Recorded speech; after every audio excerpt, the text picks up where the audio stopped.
In exercise 6H for question 1, which lines B, C, D, E, or E are parallel to the line A? So let's discuss what parallel lines mean.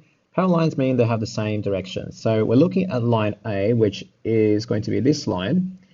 Okay, the two other lines that are parallel to this line or same direction would be line C and then line D. So we're going to say C and D since they're the same direction. But the ones that are perpendicular to line A, okay, the ones that are perpendicular to line A are these two, which are the ones that are at 90 degrees.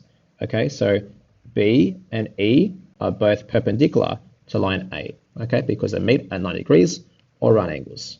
So I'm going to write B and E. Now, are lines C and D parallel? Are they in the same direction? Yes, they are. So yes. And are lines B and E parallel? So are these two in the same direction? Yes, they are once again. So we're going to say yes.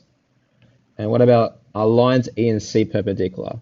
So do they meet at 90 degrees with each other? So there's E, and there's C, and they do meet at 90 degrees with each other. Okay, so it's a yes. All right, that's question 1 done. And for question 2, if we want to write down the gradient of a line that is parallel to the graph of these equations, we firstly have to identify what are the gradients of these lines anyway. So every line has an equation y equals mx plus b with a number before the x. Okay, the m value is what we call the gradient. Now, parallel lines have the exact same gradient. So if the gradient of this particular equation is number 4, let's just say this line has gradient of 4, then the other line would also have a gradient of 4 also.